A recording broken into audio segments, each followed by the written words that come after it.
Okay, we're live on YouTube too. We're good to go.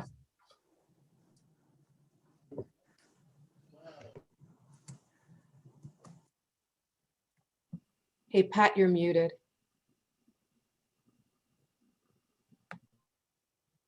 You think I'd get good at this by now after it seems like hundreds of Zoom meetings. All right, it's 7 o'clock, so we'll begin the meeting. We have the kind of the business things we do at the start. And the first thing is the approval of the agenda. So I think we'll speed this. If I can get a motion to approve the agenda. I move. So moved. In a second. Well, we had 2 people move, so we'll count that as a second. We'll just have people raise their hand if they're okay with approving the agenda so that we know. And that looks like a majority. Good. And then we also have to approve the minutes from the February 18th, 2021 meeting. Hopefully you had the chance to read those. I know that Amy Gabbert sent them out to everybody. So can I get a motion to approve the minutes? Thank you, Deirdre. And a second. Thank you, Hannah. And all those in favor, just raise your hand and we're good. We took care of the business. Now for the 2 large agenda items. The first is a yearly data report from the Oxford Police Department. I don't know if Jessica has a way to stream that, if Chief Jones is going to maybe present it. I know that Amin and Egon kind of gave some input from the commission. And so after Chief Jones presents it, maybe those 2 can start us off with questions and explanations, and then other members can ask questions. And after we're all done, we'll allow the public to make comments or ask questions on this agenda item. So Chief Jones, I'm going to turn it over to you. Yeah, if Chief Jones shares his screen, that'll show up on YouTube as well. Yep. Okay.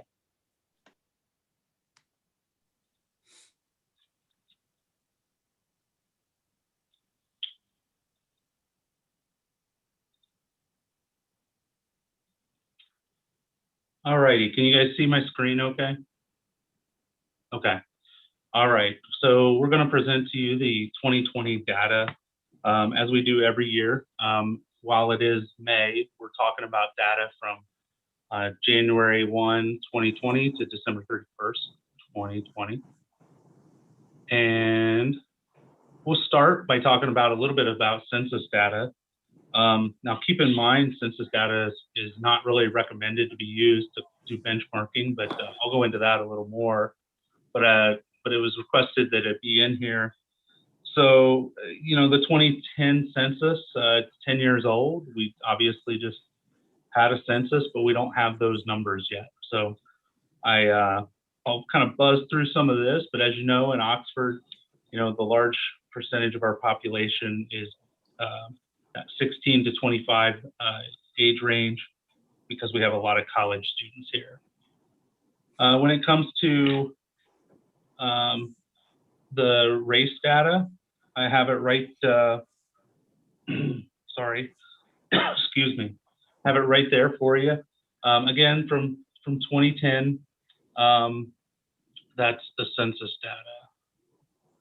I put in here what I could get from the Miami University website because, you know, not all students are likely counted in our census data. And this just shows the diversity at Miami University. Not a great chart, but because what you see here is, you know, for instance, non-resident aliens, they don't break that down by race, but they put in there the number of total undergraduates who are international students. But then they have a breakdown, you know, Hispanic, Latino, Black or African American, white. And so as you can see, that's the data from the university. This is the 2019 American Community Survey from the census data, and these are estimates.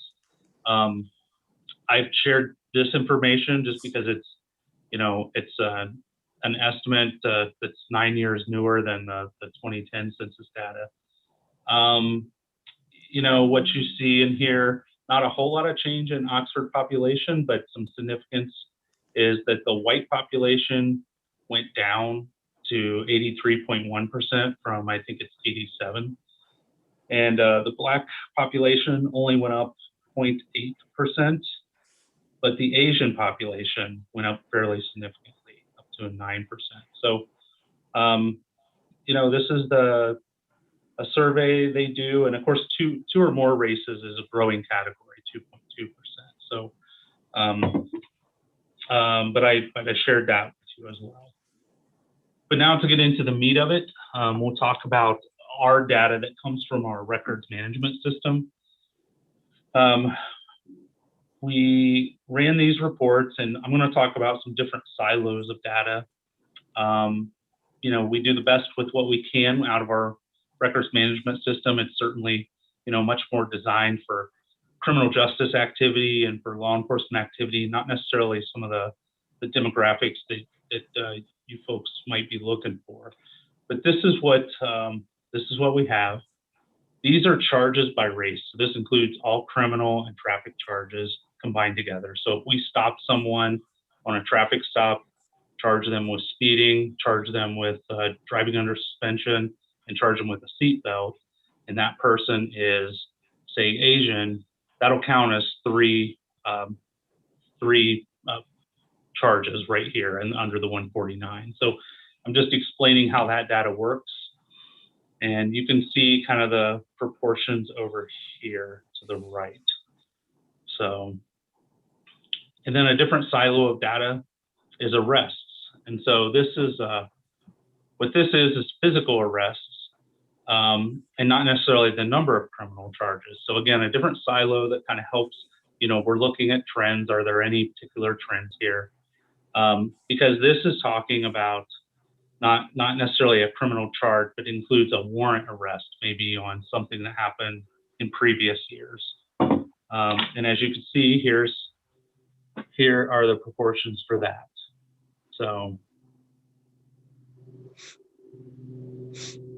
when you go by age, it's no surprise that the majority of ours come within that 16 to 25 category. We use that simply because that's what the report allows us to do. You know, I would like to provide you with something, if I could provide you with like an 18 to 21 category, I think it would be even higher, but that's just not what our software, how it will categorize it in the report. And of course, as you would expect, as you get older, the chances of becoming arrested go way down. And I see on my slide, I did not update that. That says 2019, but this is the 2020 data. So I failed to update that PowerPoint slide. I'll fix that before, you know, as we post that on the website. This is our traffic citation breakdown. So again, what I noticed from this is simply traffic citations. This includes charges. This is charge-based. You know, what's noticeable here, and it's not anything new, we've had this before, is the high percentage of the Asian race for traffic citations. So again, I monitor the trends with that. We believe that has a lot to do with many times when we pull over an international student who is of the Asian race, we've often encountered multiple charges from that person because they don't have a valid driver's license or they have expired tags. And there's a lot of cultural catching up to do when it comes to driving, like just not understanding the rules when they come here to Ohio, but yet getting in a car and going. So I believe that continues to be why that's higher.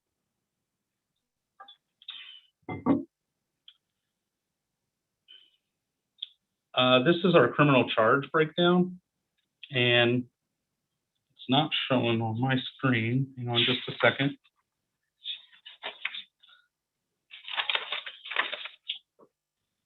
So this represents new criminal charges that were filed in 2020 that are classified as either minor misdemeanor, misdemeanor, juvenile, or felony offenses.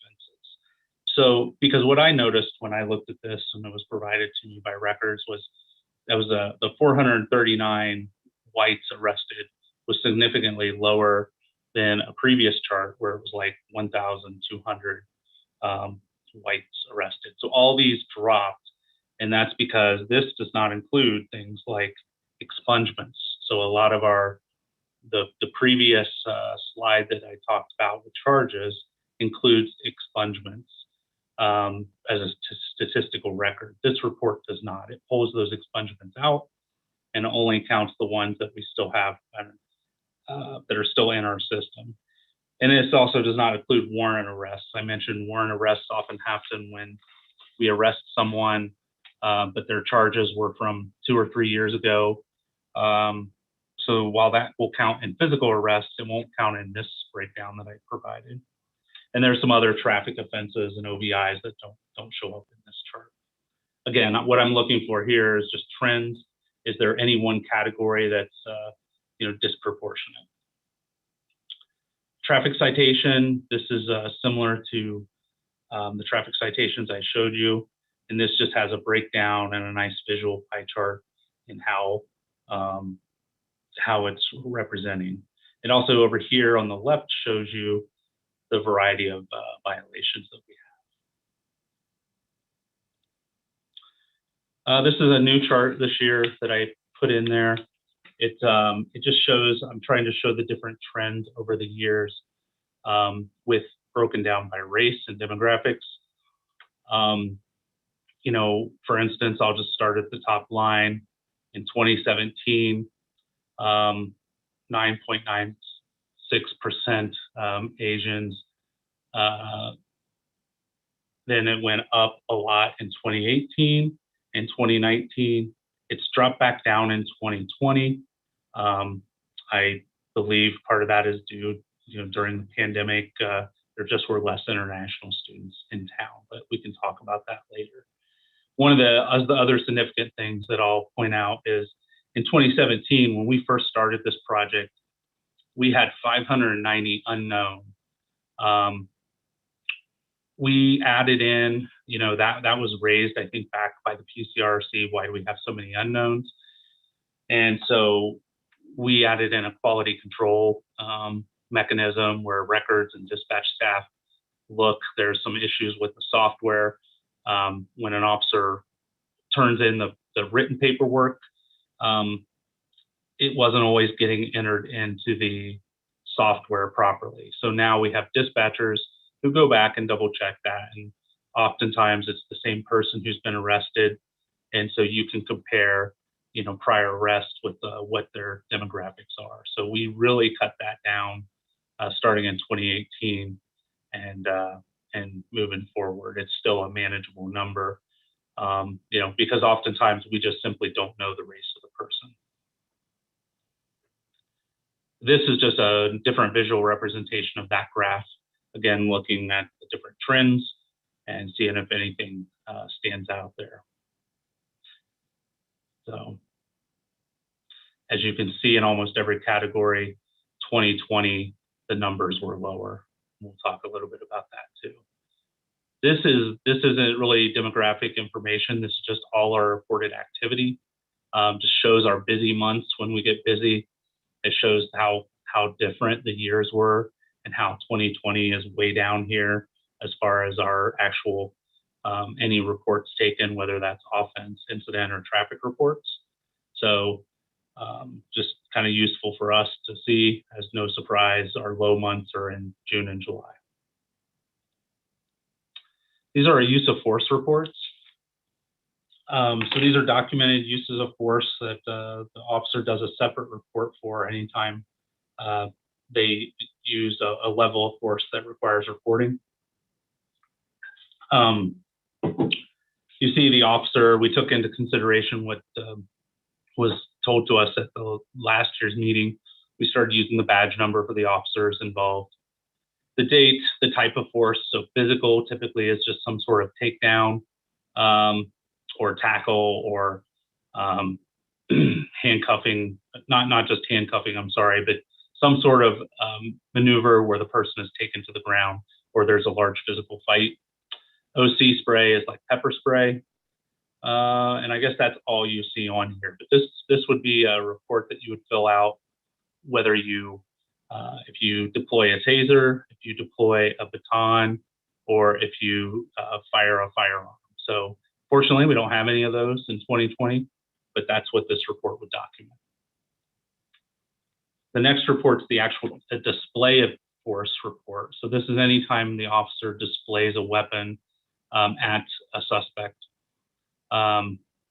Typically, that's going to be a firearm. As you can see, there was one instance where the officer pulled a taser and displayed the taser, but the taser was not deployed. And you can see the different instances that happened here, and the demographic breakdown. Formal complaints. We only had 2 actual complaints that were put in writing and notarized, and that we investigated. In both of those complaints, the resolution was unfounded. The first complaint was an alleged use of force that had happened, and it turned out that the use of force happened by another agency at the Butler County Jail. And I met with the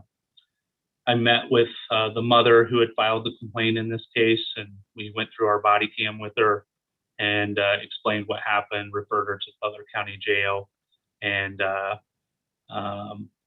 resolved that to her satisfaction. The other one was an interesting case where a person thought an officer was following them, but the officer was pulling into a gas station and talking to someone else to help them. And this person came up and used some slurs at the officer.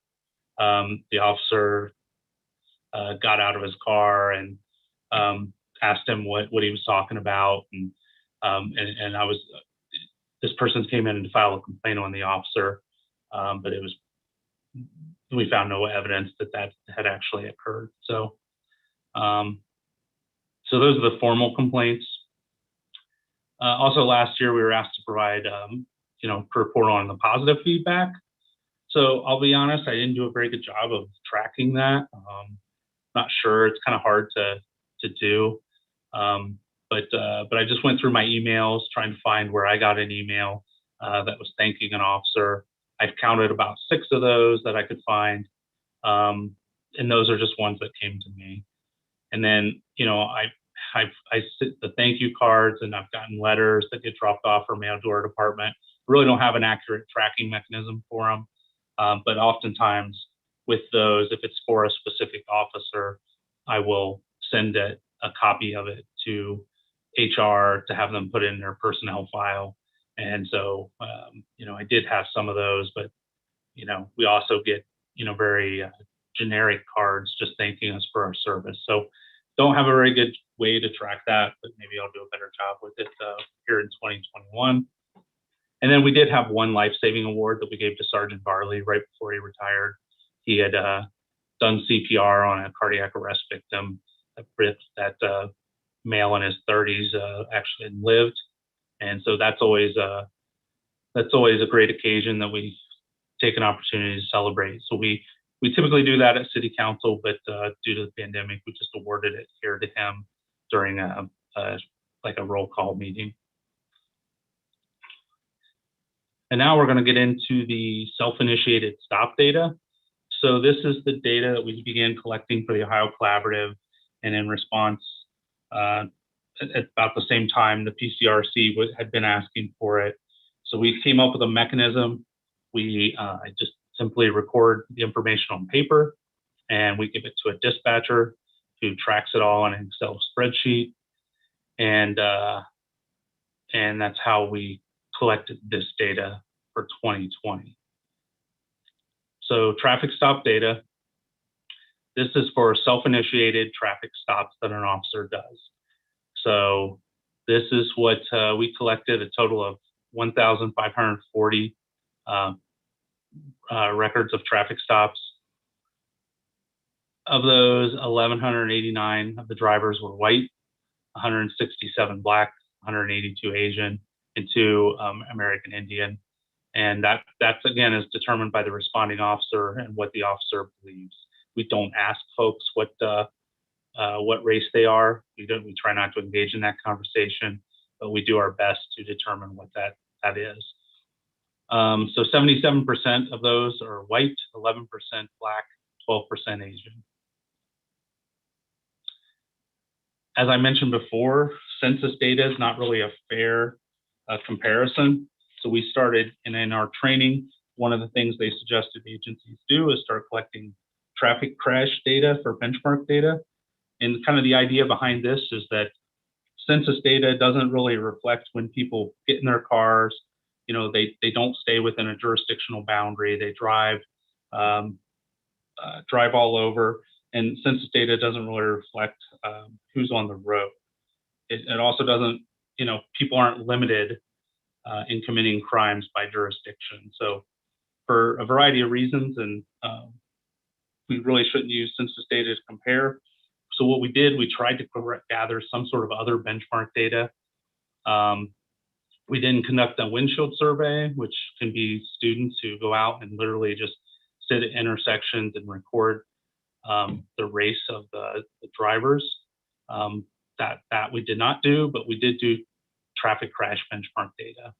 And so what we saw of the drivers on the road, now there's only 324 crashes that we collected this from, is that 83% were white, 8% black, 8% Asian, and 1% American Indian. We further break that down into at fault or no fault. So the officer checks that on his little sheet of paper, whether the person was an at-fault driver or a not at-fault driver. Because usually, many times, there's 2 vehicles involved and one person wasn't at fault. So don't know that reveals a lot. It might reveal that certain races or cultures have maybe or have more at-fault accidents.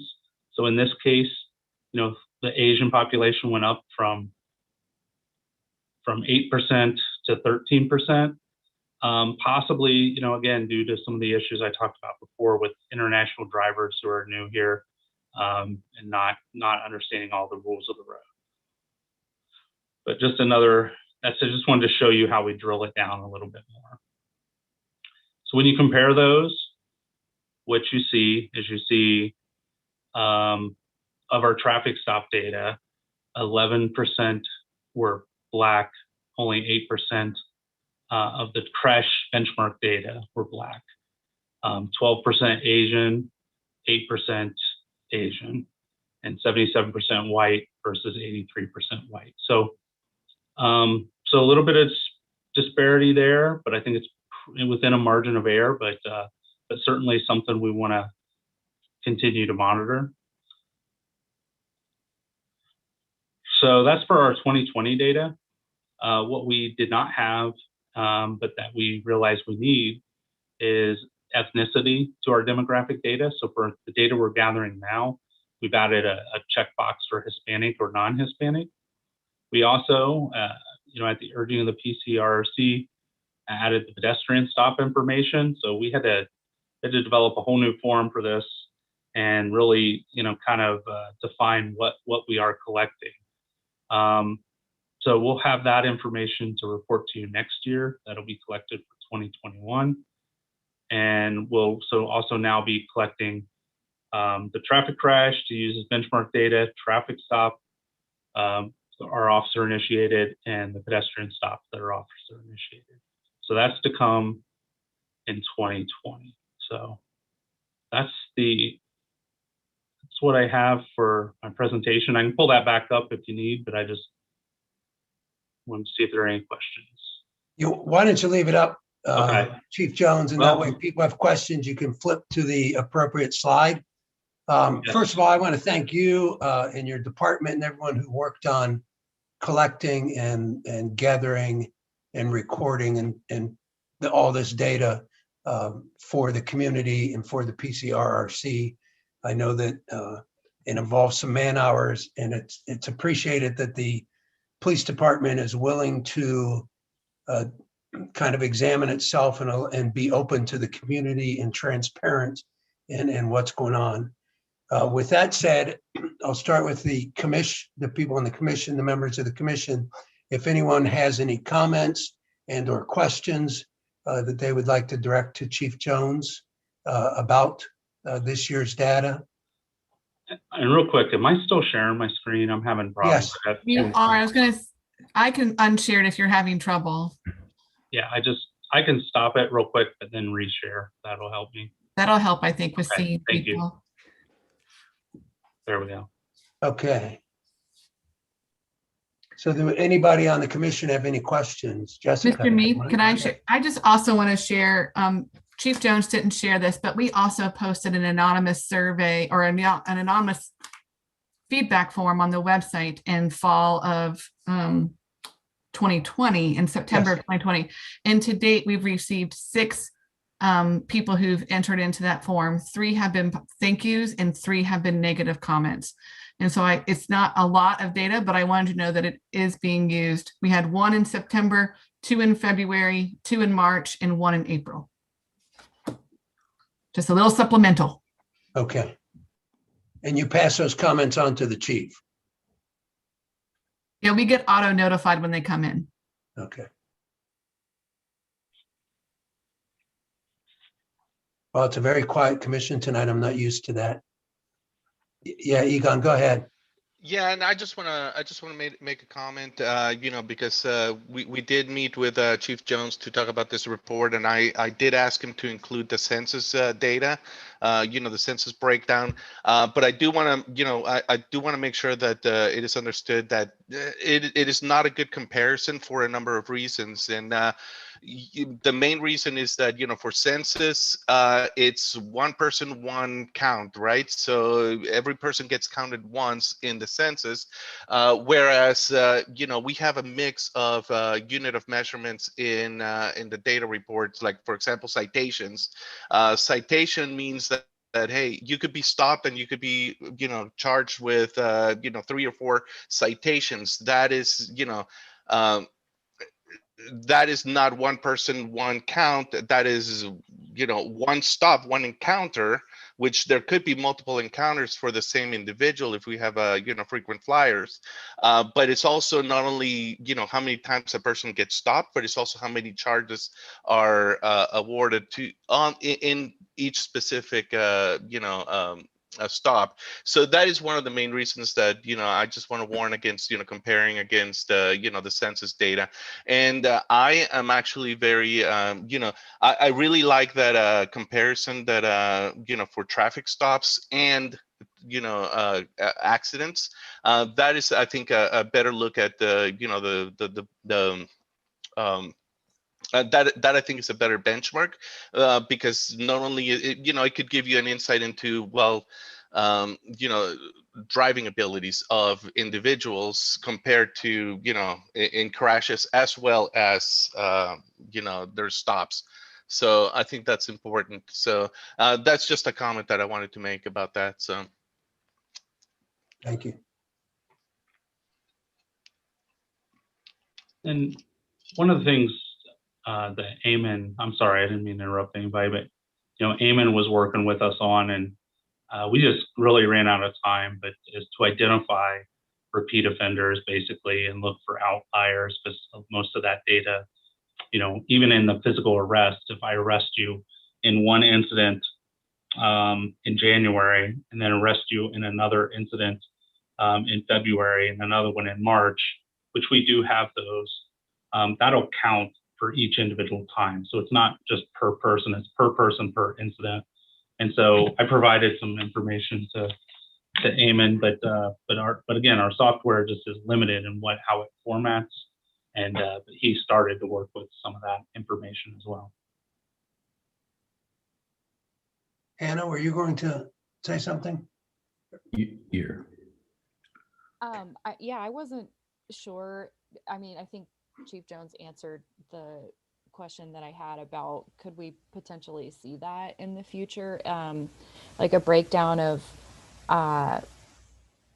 how many people are being arrested more than once, but maybe someone could be contracted to do data entry on their own if the software is limited. I did have some questions about if we at the Pcrc would be able to see some of the anonymous feedback. And then I'm also curious about, let's see, I think it's on, oh shoot, maybe the 12th slide, trends 2017 to 2020. I guess I had an overall question about, oh shoot, never mind. Oh yeah, so even though we had a pandemic, it still looks like there were a lot of arrests. So I don't know if there's some slides that aren't lining up, but there was an increase in white population and Black population. Let's see, not that one, trends 2017 to 2020. From 2019 to 2020, there was a slight increase. So I wasn't sure if you had some accounting for that or like possible explanations.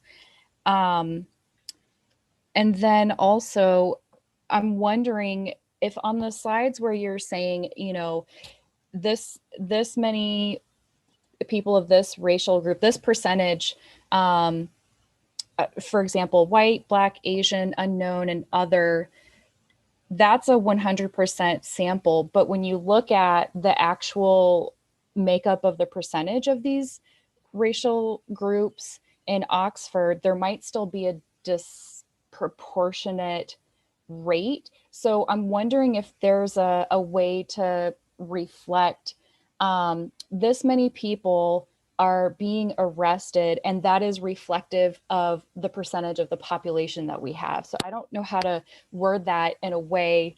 I don't know if I'm communicating what I'm trying to, but even though it looks like there's a small percentage of certain communities being arrested, is that representative of the population that we have in Oxford?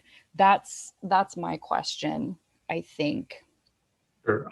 I'll do my best to answer it, but so in 2020, yes, what I think you're referring to is that this 8.3% Black is higher than the 7.65% from 2019, and the 78.3% white is higher than 71.18. And I'll just point out those are percentages. When you look at the actual raw data, so we arrested in 2019 1,450 white people and only 1,228 white people in 2020. Same with Black, it's 156 versus 130. And I think this is what's making up for it, right? Like there were a lot of, we went from 350 Asian down to like half of that, 149.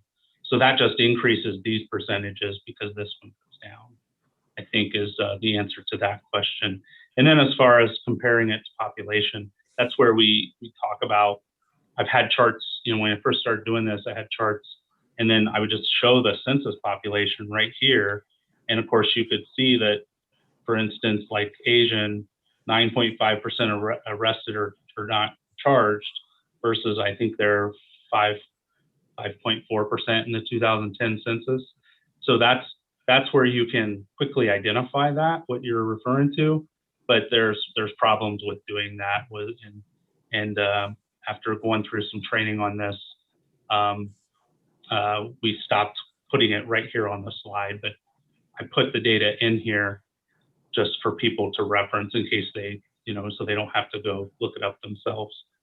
But that would really be the only way I would know how to do that.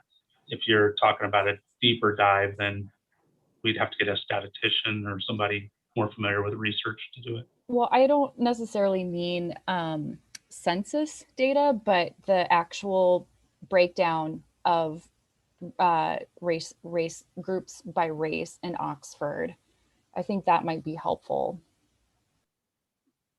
Yeah, I just want to piggyback on what Chief Jones just mentioned about the data. Egon and I has been working with Chief Jones and Matt on the data. And one of the things, we work on one set of data so far on the report, and we did find there's quite a few people had multiple arrests or multiple citations. We did a sort, and the data report, the report was not very user friendly because of the way it is designed in terms of doing this function. But we're working on the possibilities of whether all those reports can be generated in a different way so that it can be easily sorted and easily counted. But we're just doing the first step on one set of data. And for that set of data, we did find quite a few people had like 8, 9, 10, or even more offenses. So they were counted as 8, 9, 10. And that happens in people of a different race. So that is something we're working on, and we're cleaning those data so that in the future, we can have an overall, if we're going to pursue this, okay? Because that's need some conditions. Then we'll be able to report the number of incidents and number of people when the multiple incident on one person will be counted as one. So we can report it in both ways in the future when we're able to redesign the report. So that's one thing. Another thing is the benchmark. I think Chief Jones has addressed it multiple times in terms of what are the best benchmarks. And from those works, and Egon and I also learned quite a few about different benchmarks and what seems to work well, because the population, the census data is really not a good benchmark for the comparison. And I think one of the good benchmarks so far, Chief Jones has reported is the default citation. And that is really very much consistent with proportionally with other data. And because if someone is stopped or even have a traffic accident, for example, and it's not necessary that person is the fault. So we'll see only the citation or the traffic crash, and that's one set of data. But the one at the fault will be more consistent with the people stopped. Because the more stop, it's more likely that the person drive ruthlessly or violate the traffic rules, traffic laws, and that will have better chance of having a fault crash. So that's another thing.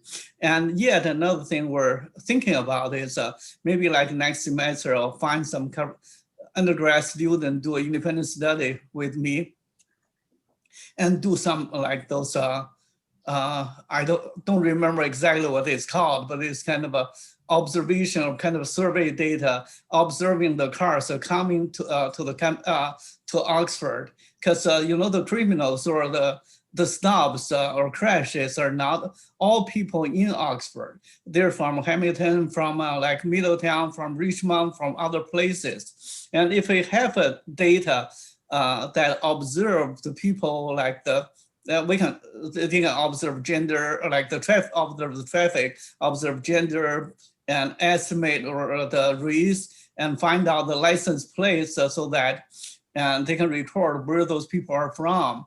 That will give a better, another, not necessarily better, but another benchmark to compare with. So this way, because like the arrest or the traffic stop or all those things are not just for people in Oxford. So use the census data for people in Oxford as benchmark definitely does not serve the best purpose. So those are the 3 points I just want to add on. And I also want to thank Chief Jones and Matt for working with us and make us better understood this data and better able to think how to better present them and make the data make better sense. Thank you. And I do appreciate, and Egon working with Chief Jones on this. Jessica, I want to look at 2 slides and just make a comment, because I think Eamon was saying that the at-fault traffic, so it'd be slide 22 and 23. I don't know if you can pull one of them up at a Chief time. Jones to pull that up because he Oh. controls his presentation, but he can Oh. pull it up. Yep. Okay. And what I noticed in slide 22 and 23, and he talked about this briefly, is and what Amin was saying, the at least on traffic things, because we got policing that deals with traffic, and then policing that has nothing to do with traffic, which a lot of the uptown policing is not in traffic involved. But this is a good thing to look at because the benchmark is based on incidents, and the at-fault traffic accidents, I think, tell you whose driver is not driving properly. And you got the breakdown there, 80% white, 13% Asian, and 7% black. And if you go to the next slide, the traffic stops with the officers initiate. Slide 23, are you on 23? Okay, you're on 23. Yeah, the traffic stops they initiate is 77% white, which is 3% lower, 12% Asian, which is 1% lower, and 11% black, which is 4% higher. And that's a very small number. And I'm not a statistician, and it might be within the, realm of, error realm that things have. But it is a small piece of data that says, when you compare, I kind of wish you had the at-fault ones next to the traffic stop, because there is a slight discrepancy that blacks have 7% of the at-fault accidents, but count for 11% of the traffic citations initiated by police. That's a very small thing, but it is a thing, and seeing where it goes out in the future as you continue gathering data this way might be important. But I also know that, you were talking about a lot of other data they can get. And as a citizen, I want my police officers to collect data because that's important, but I want them to be doing their job. And I want this to be as painless as possible for the individual officer while they're on duty. And I know that's a struggle, I'm sure, with Chief Jones and the police department. How do we check off all these boxes and still patrol the streets and stuff? And I don't want to overburden them. I don't think we have yet, but I don't want to get there. And I appreciate next year them getting pedestrian stop data. We won't be able to benchmark that against any pedestrian accidents. They don't run into each other very often, but it'll be interesting data. I don't know if anybody else has any questions and or comments. I think I should just add in a couple things that you mentioned, is that this is our first year of collecting this data, and I think what will be important is as we collect each year, looking at, are there any trends, and digging deeper. Couple other things that I know to the public it sounds very simple because it's an officer checking a box and just turning that paper in, but it is a little more time consuming than that, because not only do they have to fill that out along with all their other paperwork, but we turn it in and it goes to a dispatcher who enters it into a spreadsheet, and then enters a lot of different data points with it. And then what we do is we do quality assurance now with that. Okay, that dispatcher once a week is checking what's been turned in against the computer-aided dispatch calls, and seeing if there's traffic stops missing that the officer hasn't turned in. So if there's a missing form for that traffic stop, she contacts that officer and says, hey, we're missing 3 forms for you. And the officer then has to either go back and check his body-worn camera to see if to remember the race of the driver, or to remember that stop. Or sometimes it's a matter of, no, I wasn't the initiating officer on that. That was a backup officer. I was just backing that officer up, so I shouldn't turn in a form. So there is, so that we don't have a bunch of missing forms, we do quite a bit of quality assurance with this. And then the other thing I'll mention is, I think it's understood, but the crash data, the reason that's a good benchmark data is because that's not officer initiated, right? We get calls for crashes. And so that's what we're looking at for things that aren't officer initiated to determine if there's any bias. And within that data, I can go through and evaluate if there's any trends with any particular officer. So we do look at that and we analyze that. So I just wanted to add that in. Thank you. Pat, I wanted to Yes. add a couple comments. Hold on, my husband's getting water from the dispenser, so it sounds kind of loud. That's okay. He's covering our trees before the cicadas take them out, the very young ones. Anyway, thank you for all of that work. And I'll say a couple of things. I think an observational study of the race of drivers, just maybe at different intersections, major intersections in Oxford would be really good, because one of the other challenges with census data is that, especially when it comes to traffic stops, is that certain groups of people are more likely to own cars and drive cars than others, right? And so in terms of income bracket or wealth, perhaps, you know, there aren't many of us Black people in Oxford, but I see a lot of us walking, and oftentimes not necessarily by choice, right? And so I think that kind of information would be really helpful. You know, I don't think anyone should expect any data to map perfectly onto, you know, whether it's census data or you know, driver observational data. You know, I do see there's a disparity where you know, African Americans tend to be represented higher in certain categories, and I think continuing to interrogate, you know, why that is. Is this about, you know, are there ways that perhaps maybe not with traffic, but are there certain needs that could be met within the community that might change the likelihood of certain people being arrested or getting into trouble with law enforcement? I think would be good broader things to think about. And then the other thing I'll mention too is that I had an opportunity, and I can say more about this later, to do a ride along a couple of weekends ago with two officers separately. So from 7 p.m. to about 2:30 a.m.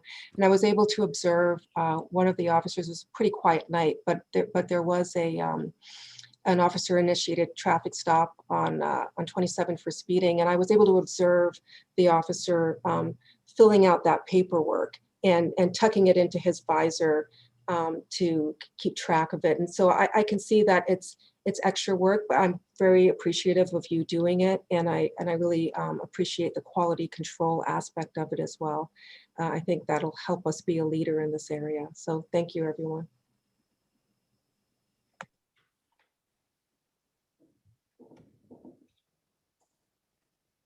Okay, I don't know if any other commission member wants to say anything. I can echo some of what Amber said. I do appreciate what the officers do, because I think it's important for the community to see the transparency of the department, that the department is willing to demonstrate that they're keeping track of themselves and looking at their own work to try to see what's there and what they can improve on. And I think that really helps the city be able to say, well, our police department are doing these things. I saw the city council meeting where they looked at the survey that we did over policing, which I think our commission will talk about at our next meeting when we all have a chance to read over it. And Doug Elliott made a comment that someone's comment on the survey was Oxford should have an oversight group. And it just shows you that not everybody's aware of everything that's going on. And I think one of the main goals of people in the survey was the police department should work on school safety. And I guess people don't realize that the school board and the police department have made sure we have a police officer in every building all day long, that is a priority for both groups. And so probably there are people out there that don't realize how transparent our department is being. But when it comes up, we'll be able to present that to them, that the OPD is working on transparency and accountability and tracking what they're doing, so that we can show the citizens that that's, we're working on being a good department, which we are, and always improving. Now, before we move on to the next agenda item, I will allow people who are attendees to raise their hand if they have a question about the data, if they had a chance to look it over in advance, or maybe had questions from Chief Jones's presentation. And I'm sure Jessica can let you in. If you don't have any, if no one has any, our next agenda item is the working group's report that we were tasked with at our last meeting. I'll give it a couple seconds here, but I don't see any hands. Yeah, okay. And that's fine. I think, Yep, there's no hands being raised. yeah, we will move on then. The next item on the agenda is the recommendations of the Pcrc work group, which Larry Nadler led, and I thank him for that and for all the work that group did. I know Amber Franklin was on it, Chief Jones, Latricia Hillman, and Sharon Custer. I think it was the 5 of you. And I know that they worked very hard and had a lot of meetings and brought in different people with different experiences. And they've written up their recommendations. They were on the city's webpage for people in attending. You can pull them up. And I know all of us had a chance to look them over. I'm going to turn this over to Larry and let you make the presentation. Now, this is something that we will vote on as a commission at the end to see if we recommend to send this to city council. Okay, So I would just add, Jessica Green was also one of the 6 people on our working group, and sorry, Jessica. we met 9 times starting in January and running into May. We did our best to get our hands on as much relevant information as we could, talking to mental health professionals that have some connection to the Oxford area, from Access Counseling, Butler Behavioral Health. We talked to SRO Wagers, also the Community Relations Officer and School Resource Officer. You just referenced school safety. We talked to a couple of police social workers from not far from here, Alexandria, Kentucky, and Erlanger, Kentucky. Alexandria came on our radar. Chief Jones actually was most helpful with that because there's some comparability there. When you look across the country, you hear about cities, Portland, Denver, and the like, and they're very large cities. Their circumstances are different, but the number of police officers, the population, are somewhat comparable. So we talked to police social workers, people actually doing this in those 2 communities that are, again, not too far away from us. We shared a lot of articles and research. I wouldn't call it best practices, but what we know about programs across the nation, indications of their effectiveness when that was available. We also had heard a presentation from Family Studies and Social Work Department. Sharon and a few colleagues gave to us, where we had somewhat more qualitative information resulting from interviews and focus groups with, for example, first responders, police, fire, EMTs, and others. In order to address our charge, which was given by the city of Oxford to support the Oxford Police Department in responding to social and behavioral health challenges, including but not limited to improving training and operational procedures, enhanced collaboration with local social service and mental health agencies and providers, and/or the hiring of a police social worker. Before I go through the recommendations, I just want to offer a few preface comments. First of all, we don't intend this as a one and done document where we met, we put something together, and it either goes on the shelf or something is done and it's not to be revisited. On the contrary, we see this as a starting point in being responsive to the community, and that includes our police officers, mental health professionals, as well as residents and everyone else. So we're looking at more of a continuous improvement approach that can be subject to revision or be revisited over time, and should be.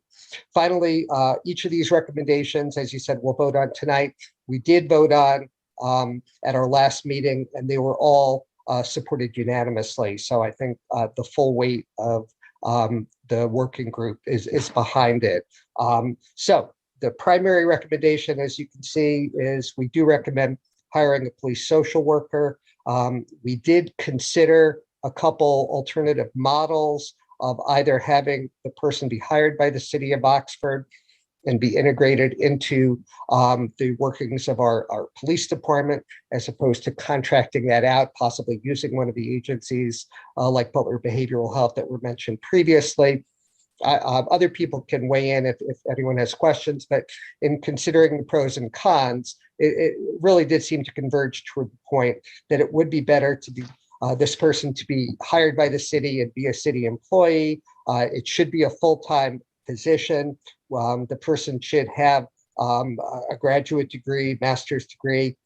And Sharon, who is very helpful all along the way, indicated that licensure is required in Ohio. So whereas in Kentucky, apparently that's not the case, that would be a requirement as well. And in terms of just a brief sketch of what we would anticipate this individual doing, that they would go on calls as appropriate with police officers, that they would serve as a conduit or a liaison with other social service agencies. Taking kind of a county-wide approach is important. As we know, Oxford is geographically a little separated from other parts of the county, but has to work with those agencies. Having our own person here would be helpful. Doing follow-ups, whether they went on a call or not. The anticipation is that could save a considerable amount of police officers' time. We weren't totally clear on how they got this, but at Alexandria, Kentucky, there had been a write-up in paper that indicated that they estimated that they were saving $50,000 a year when all was said and done by having a police social worker. We also would like them to be involved, just as the city council mandate talked about, with offering training and education that could be internal within, whether it's the police department, other components of the city or first responders. It could be external to the community. We think they should maintain a database that shows their activity and hopefully allows us to accumulate data that demonstrates effectiveness, so that this isn't an unchecked activity, but rather something that we think can be of great benefit, but recognize the need to demonstrate that. We also recommend that they have some budget in order to publicize existing mental health related services and tools. And actually, Pat, you took right from me. I listened to the city council meeting, and I was going to mention what Doug said about one of the positive comments on a survey, or rather a positive, but a comment was recommending that the city have a commission like our very commission. So yes, we think that if we're going to have services and we want to enhance those services, it's important that the community is aware of those services, that that's going to be the best situation that there can be. One other thing that didn't make it into the document, but that was discussed, was that one of the departments in Kentucky, the police social worker has created what she called an angel fund, which is where she reaches out to the community. It could be individuals, it could be businesses, asking for donations. That's kind of a fund that the social worker would have some discretion if they're trying to work with a citizen, a resident, and maybe that person just needs a hotel room for the night, or maybe a meal, or maybe they need transportation, which itself can be an issue, that they would have some discretionary funds that could be used to provide more direct assistance. So while it didn't make it in as a formal job requirement per se, these were some of the things that we thought would be important. The second recommendation was that we believe that we need to have ongoing advocacy on the part of the city for addressing gaps in health-related coverage with Oxford. There is a lack of psychiatric hospital / department. It came up several times where Oxford at McCullough Hyde, they're not staffed really to handle that particularly well, those types of things. Fort Hamilton Hughes no longer has a psychiatric department. That was, the next best, town over situation. So that was one such gap. Waiting lists for mental health facilities can be a limitation and a drawback. That's a gap that needs to be filled. And transportation issues become relevant as well. That has come up a couple times. Finally, the last recommendation that we had was that we could do better should do better in showing appreciation for first responders in Oxford. I've heard this mentioned before that if you look at our name, police, community, actually relations comes before review, Relations and Review Commission, that, it somewhat is a squeaky wheel. It somewhat is, if there are concerns, they get voice. And so the review component that we serve is obviously given a fair amount of attention, but that maybe we could do better in terms of the relations part of what the commission does. And more generally, some of the specific suggestions that were made in regard to that was, for example, we could go to first responders and ask them what would be helpful to them. What do they want? A little more direct. That conversation was initiated by Sharon and others through the FSSW class and work on the part of faculty as well. There was also the suggestion that at least once a year, an officer perhaps comes before our commission and shares the positive news, the positive information. Chief Jones referred to that, as he said, that isn't tracked as closely, but that, whether it's a matter of morale, better communication, fostering better relations, literally, that there probably are some things that we could do in that regard. So there are 3 recommendations. Obviously, the primary one that we spent most of our time on had to do with hiring a police social worker, but we do want to put all 3 out there. Thank you, Larry. And I thank everyone on the commission. And Jessica, I'm very sorry you were at every meeting, I know. And I know how much work you put into it as well. Does anybody on the commission have any questions and or comments they want to make about these suggestions? Any input? Egon.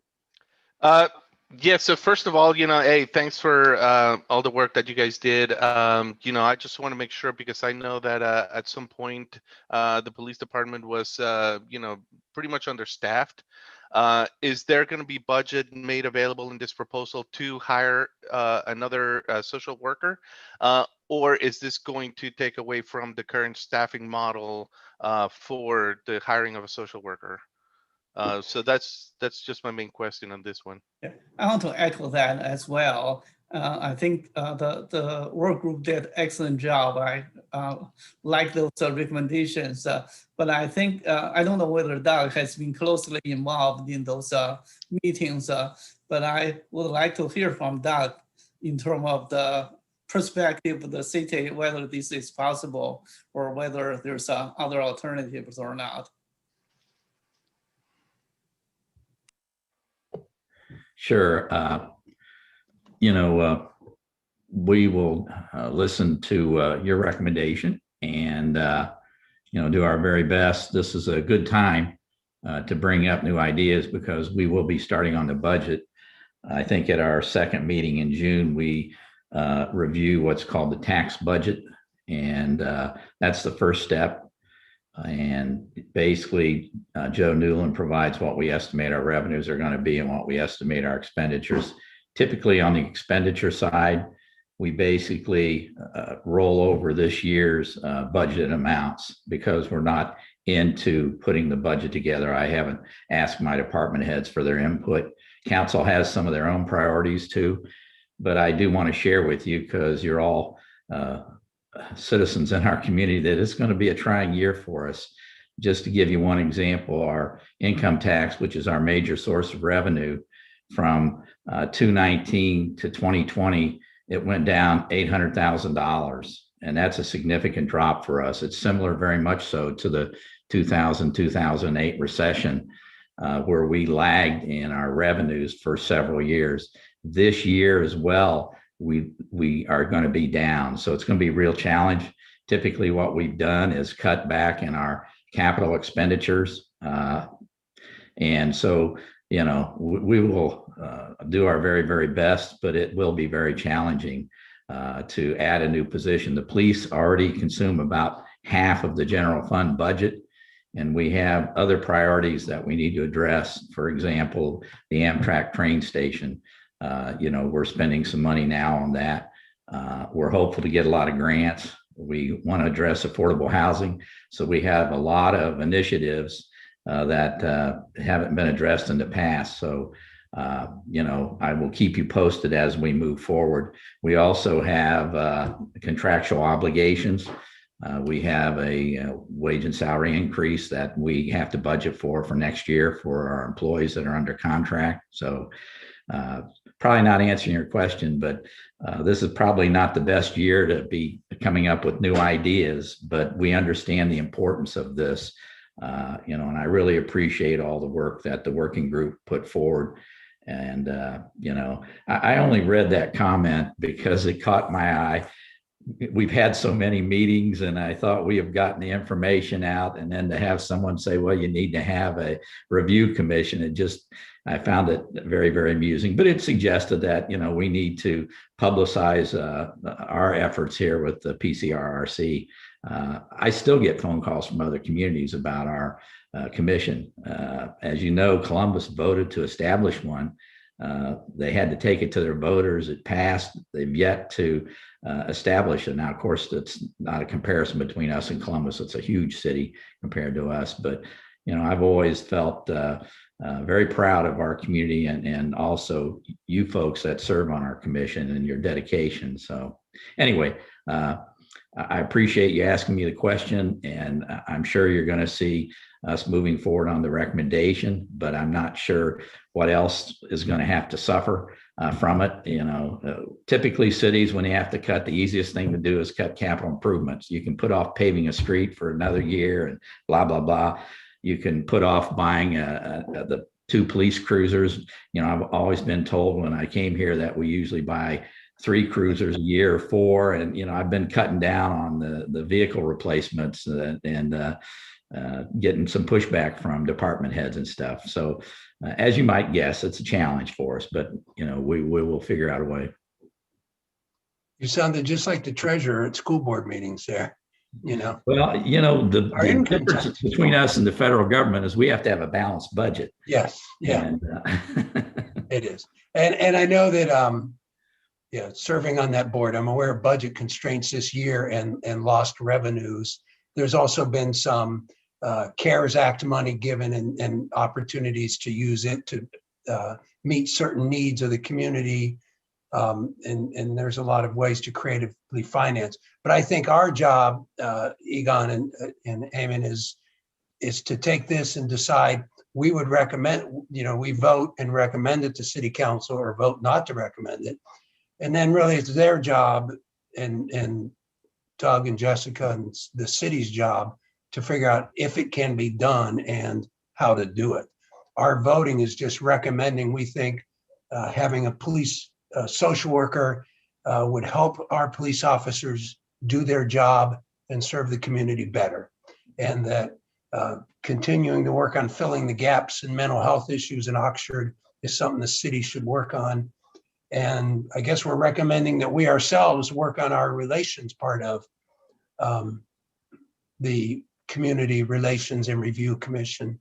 And the first one really is the one that the city's going to have to wrestle with because it's a monetary item and a personnel item. But we would just recommend that they can do what they feel is necessary. I know the group worked very hard to come up with this. I know the group included Chief Jones and Jessica representing the city. If the group voted unanimously that they think it should go to city council, my feeling is that I think it should go to city council. I certainly have ideas on the third one, which I think is something we can act on, about police officers and first responders and the relations part of this that I'll bring up at the end of the meeting. But I don't know, does anybody have any other comments about this recommendation? Yeah, I want to make a quick comments. I think the work group has been working very hard, very diligently on this issue.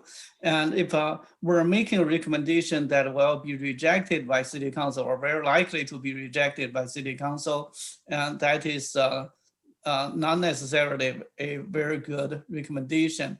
I think given that the work group have been giving lots of thought. If we vote, I will vote to support my colleague and vote for it. But before we're making that decision, I would like to hear from the working group whether there's any other alternatives that will make our recommendation almost as effective as possible, but also are more likely to be approved by the city council.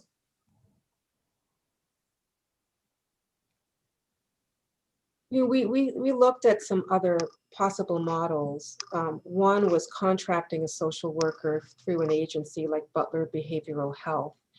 One of the challenges is, you don't have as much control over the situation, and then you have to sort of put out an RFP every couple of years or few years, and that can become cumbersome. The other thing that's challenging, though, is that, we did discuss this. We're probably not likely to get someone who will do this part-time. If someone's going to do this, they probably would want to do it full-time. And so I think the thing that might make it more palatable would be to make it a part-time position. It would save on money, but I think we'd be less likely to get someone good who's willing to do this. So those are some of the things that we had considered. I thought I had another thought, but I'll unmute if it comes back to me.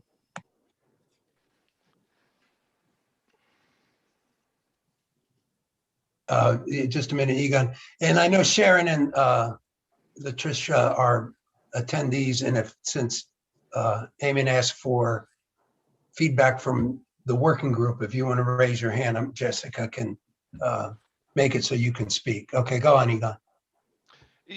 Just a quick question, because it sounded like, and Larry, correct me if I'm wrong, again, it sounded like, you said that this was a work in progress, and that, it was going to be developing, right? So we're not talking as, we're not talking about making a recommendation for a pilot program, or we're talking more as a recommendation for, going forward with, this model.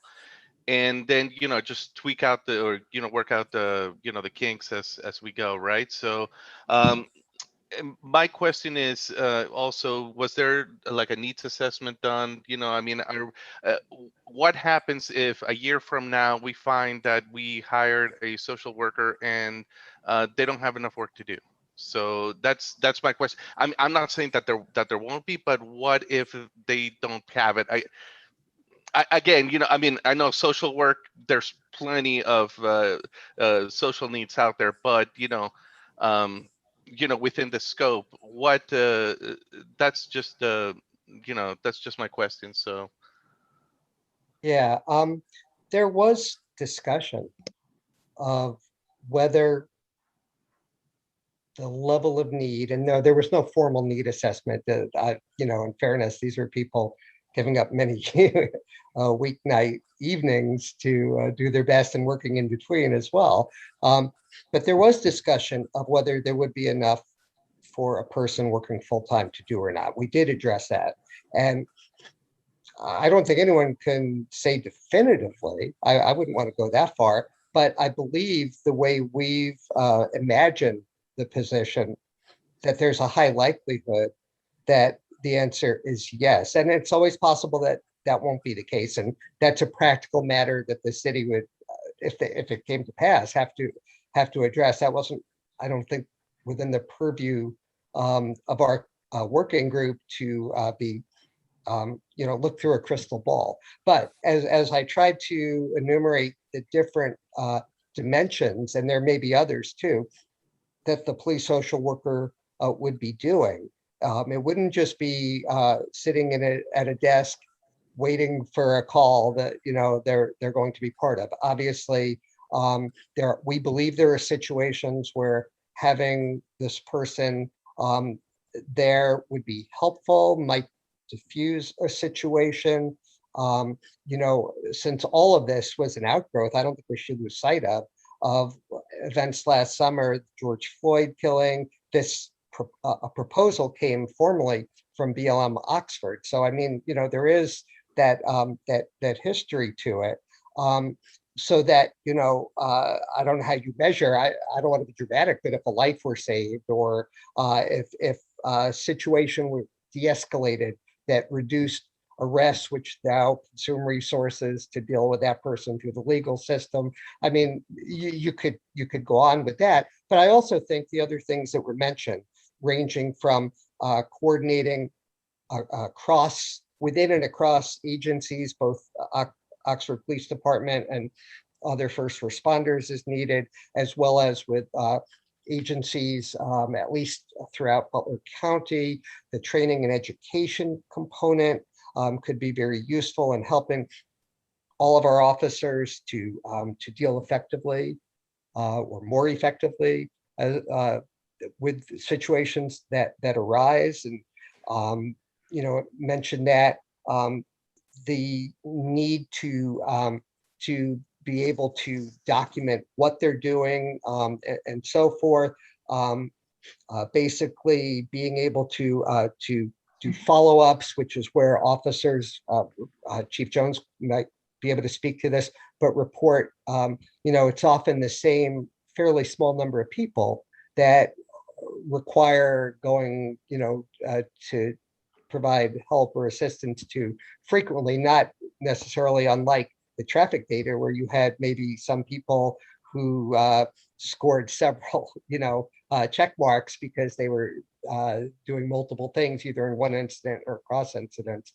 But that being able to do those follow-ups, being able to, whether it's arrange transportation or other things that would be helpful. So no, others should speak to this too. I can't say definitively, although absolutely for sure is, we imagine that there is, we think there is, but based on those specific activities, as well as others that I'm not a social worker and I'm not a police officer, that the people that actually do this work might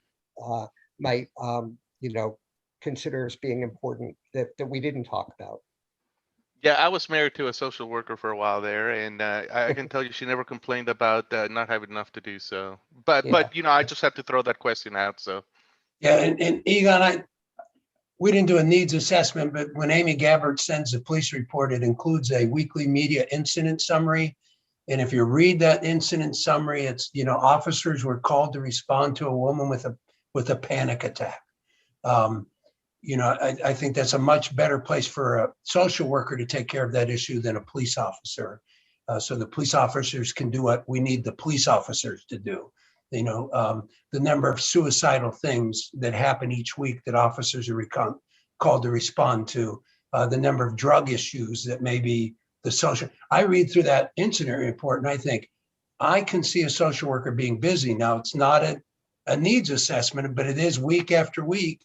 You see those calls and you can say, oh, that would be helpful and that would be helpful. That would help the officers if they could turn that over to a social worker and go back to what they should be doing for the citizens. So I've paid attention to that a lot since the working group started. And it's been very fascinating how many of those are things that possibly a social worker could help the officers, so they can do their job. Mr. Mead, Sharon Custer would like to speak. Are you okay with that? Oh, yes, please. Absolutely. Go ahead, Sharon. Well, thank you all for allowing me to be here tonight, and the support of this whole project has been really exciting. Larry did a great job following up on a lot of the things I wanted to share, but to reiterate, it really is a lot about the follow-up. I did every focus group with both EMS, fire, and all the police. And they're still going to get calls that somebody is suicidal or that someone's having a panic attack. The social worker is not going to run at 11 o'clock at night. That's not going to change. But what is going to change is the social worker is going to come in the next morning and they're going to talk to the officers, or at least get the reports from the second shift and say, wow, this person's having a panic attack. A panic attack does not warrant hospitalization, because once they're not in crisis, they're sent home. But let me go out there and talk to them, because what's happening now is you're referring to social service agencies and to mental health, and families are just not in a place where they can make that phone call or come to the next appointment or get their paperwork together because they don't have their birth certificate and the right ID, or their insurance is lapsed. And so to have a social worker to connect with those families and to follow through and to even physically get them to those appointments, that's what's going to be critical. I think the other piece of this is it's not just police. I think that can keep the social worker busy. When I met with EMS, there were a lot of gaps in, and again, I know a lot of those calls, both EMS and police are going out on, but there's a lot of residents that aren't eligible for adult protective services or aren't eligible for different seniors programs, but they have mental health needs. They don't have children necessarily, so it's not a children's services issue, and they're falling between the cracks. And so if a social worker can connect with them and find out what resources would be available to them, I think you're going to see a decrease in those calls for EMS as well as police. Do I think that the city would do well to hire someone full-time? Absolutely. But do I think that there are alternatives possibly that should be explored for funding? Maybe. I'm still struggling with the fact that we don't know if the mental health board would be open to sponsoring or supporting a pilot project. We don't know if there are grants out there. I did look into some of those. There's not a lot out there today, but that doesn't mean next week or the week after that there might not be some other opportunities. Long term, that's not going to be the end all be all. But if you're going to say tonight, well, city council is going to say no, so there's no point, that would be really disheartening to me. I'd hope you'd at least explore maybe some alternatives to pilot, to collect that data to justify why this could be not just a cost savings, but a resource to the community that's invaluable because of, making your residents have better lives as a result. Thank you, Sharon. Yes, Amen. Okay. Yeah, when I'm hearing the discussion, it seems like, I don't know whether I understood it correctly or not, it seems like that will reduce the load of police if this implemented well. And that may release the police department from other from this and doing other activities. And I will think maybe like 1 year of pilot be a good idea, and also track whether implementing this, have a social worker taking care of all of this will reduce the cost the police will receive and in this area, and whether that will allow police department to focus on something else. And if that will significantly reduce the cost to the police department, maybe Chief Jones want to switch someone to the social worker and not increase the load or the spending of the city.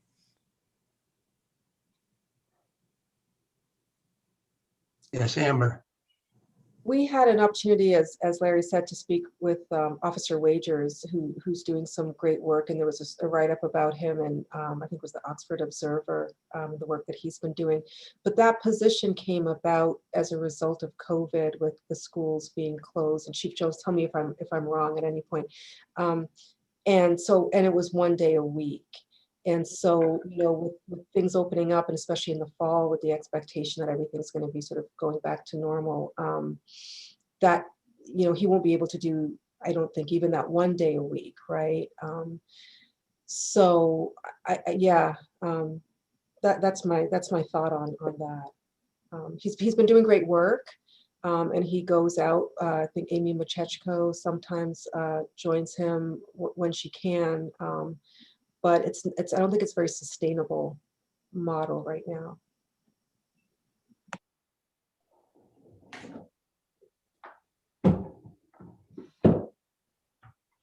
Does anybody else have any input they want to give?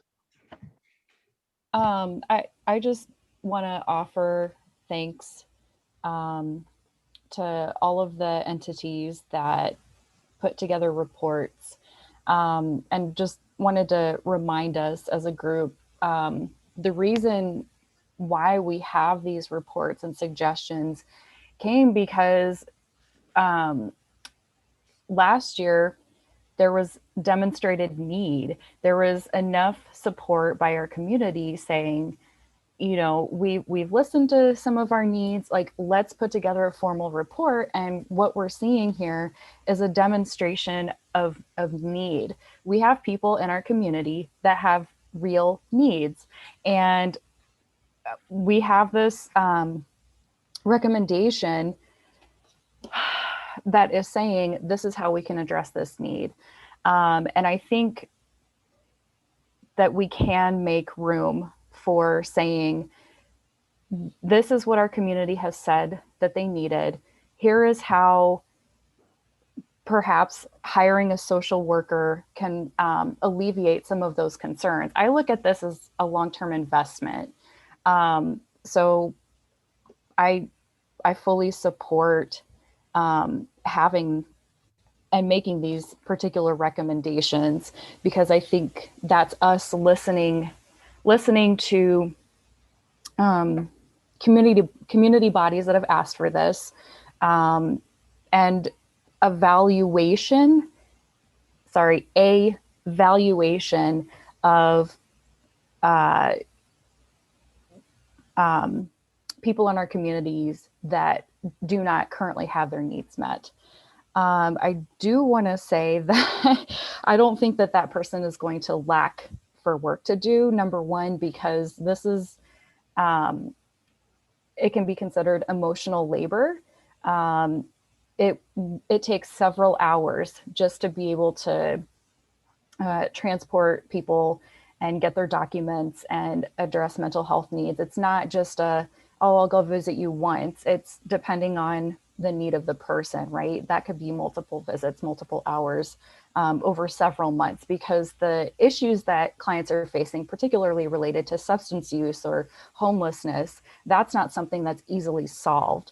And also we're talking about developing curriculum and all of those things. That takes time. It is also potentially not a 9-to-5 job, because emergencies happen at all hours of the night. And just even like as a social worker, it takes a lot of effort to maintain our CEUs. So we have to attend our own trainings and keep up with that, because that's a measure of accountability. So I do want to emphasize that that should also be a part of the job description. So I hope everybody does realize, I keep bringing this up every time we meet, but this is a demonstration of, I mean, the ideals of democracy. Like, everybody has a voice. There are still people that have needs, and I think this is a good start, but also an ongoing conversation. So thank you to everyone that puts so much work into this.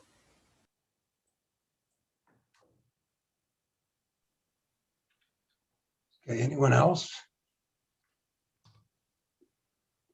You know, the city tasked us with this job, and I think the people that did it did an excellent job. And I know they talked to, you know, and got information from other police departments who find this a helpful move. And I you know, I trust all the work they did, because they did a lot of work.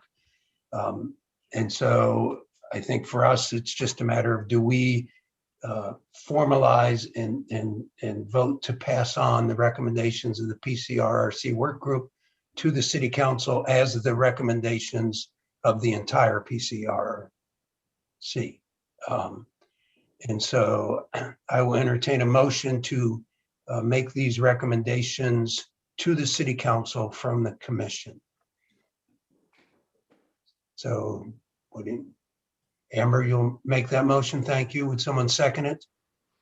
Thank you, Hannah. And then would all those in favor raise their hand? Okay. Anybody opposed? All right, so we will send this off to City Council. I know they wanted it before they did budget, which is why they wanted us to have it finished by now. And then the City Council can wrestle with it.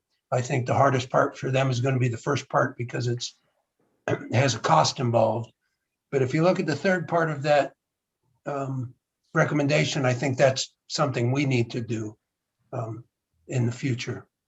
All right, at this time, looking at the agenda, we're at the end, and I don't know if anybody wants to make any closing comments. I'll just thank everyone for all their work. Go ahead, Amber. Well, this will be my last Pcrc meeting. Oh, you stole my thunder, but go ahead. Oh, no, you go ahead. No. This will be Amber's last Pcrc meeting, and she's been on since the very beginning, founding member, as a few of us have been. And she has done an excellent job and brought a lot of life to this commission, a lot of thought, a lot of wisdom, a lot of perspective.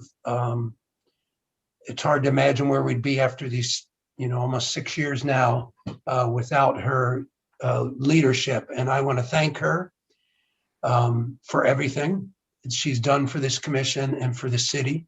I know she's going to move on to better things as she's running for City Council. And we're excited about that. And I know that this June, the City Council will have to approve members. We have 3 openings: Amber's, Amon's, and Egon's and Larry's. That's it. Egon, Larry, and Amber. And Amber is not going to reapply. I think Larry and Egon are. So there will be another opening, but City Council will have to approve that. So when we meet again in August, we will have at least 1 new member. I assume only 1. And that'll be on August 19th, a Thursday at 7 o'clock.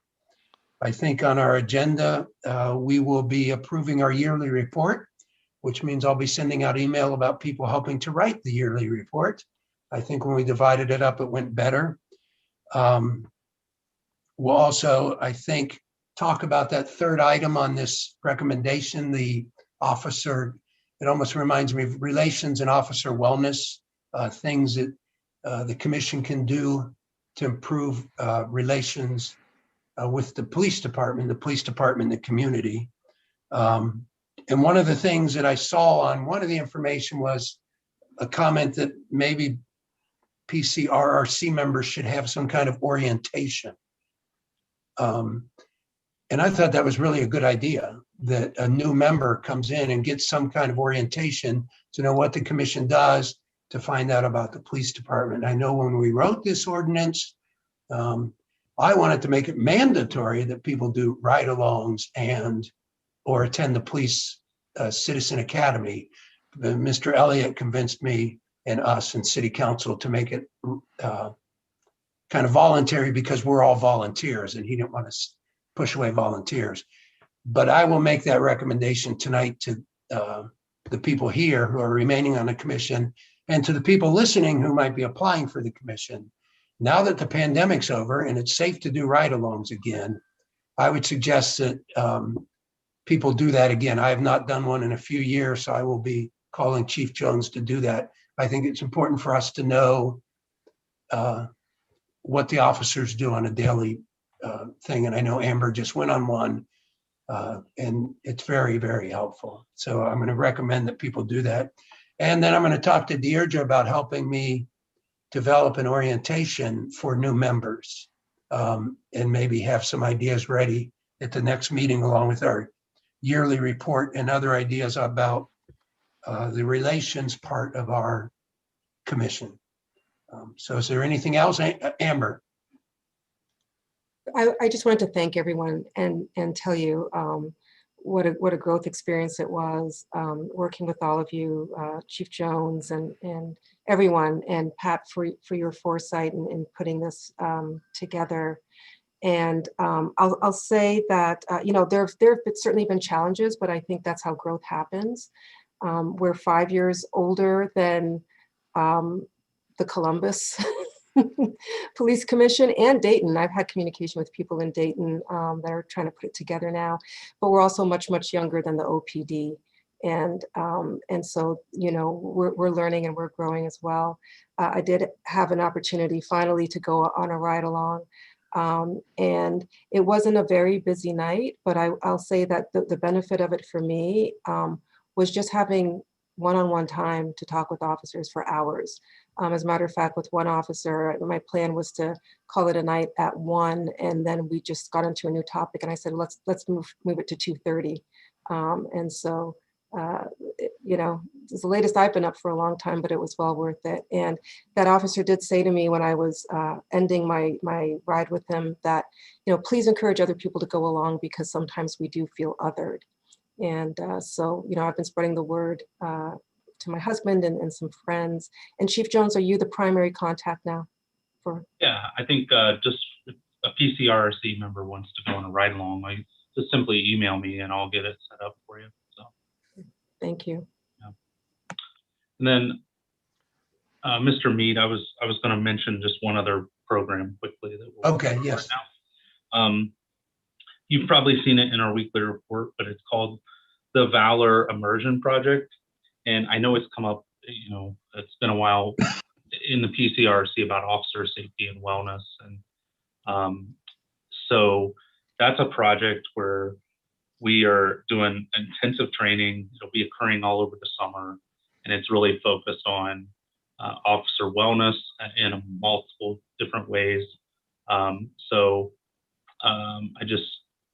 We were selected out of, I don't know, like 100 agencies and one of 5 across the nation doing it. So it's a BGA funded project, but it's just a kind of another example where we're trying to stay ahead of things.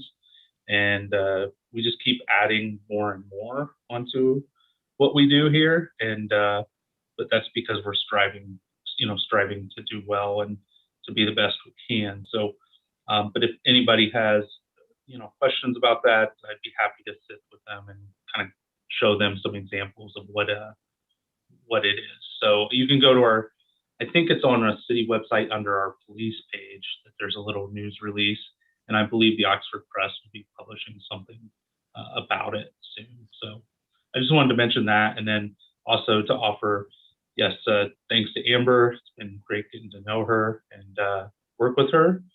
And if anybody else wants to do a ride along, certainly let me know. And also I'd be happy to work on like staff or orientation, because we do that for city council members. We used to. Doug would put together a city council orientation for new members where department heads would come in. So it would seem appropriate to have a staff person help walk through kind of a few hours of just a cram session on the police department. So I'd be happy to work with you on that. Thank you. Thank you. And I know that Jessica, you can correct me if I'm wrong, the city's working on a 5-year plan right now, or it's some vision, and Egon is sort of going to be our point person on this group. Yeah, so we're working on the new comprehensive plan, which is actually longer than 5 years. It's like the vision for the next probably 10 to 15 years. And then that meeting is next week. It's our first one. But a comprehensive plan really sets the stage for the vision of your future. Like, what's the city you want to be? They're very aspirational goals. And then what we're hoping to do, though, is once we set our aspirational goals, is also set implementation plans, like how are you going to start to reach them. And so we're excited to be working on that. We have been tasked with adding a new chapter to our comprehensive plan called the Safe, Healthy, and Equitable Society. And so the work of this commission will be in that chapter. It's a new chapter, it's brand new. So we'll be setting some new goals for the first time. Okay, thank you. All right, Doug, do you want to add anything, or are we? But I do want to thank Amber for the many years she served on this Pcrc. I've gotten to know her and enjoyed our friendship. And so I really want to thank her. I mean, you know, all of you folks are volunteering your time to serve on this very important commission. And as you know, we have a lot of other boards and commissions. So We have a lot of citizen involvement. And the last thing I'll mention is you'll get a chance to work with us on the budget because we're going to utilize a software called budget balancing. And we will have that up so you can help us make some of the tough choices that we have to make here in our community. So that'll be a first for us this year. Thank you. All right, can I get a motion for adjournment? No, oh, thank you, Amber. And a second? Thank you, Egon. And all in favor? Okay, good. So an hour and 40 minutes, not too bad. Was that good enough, John? Okay. Thank you all. Good night. Good Good night, night. everybody.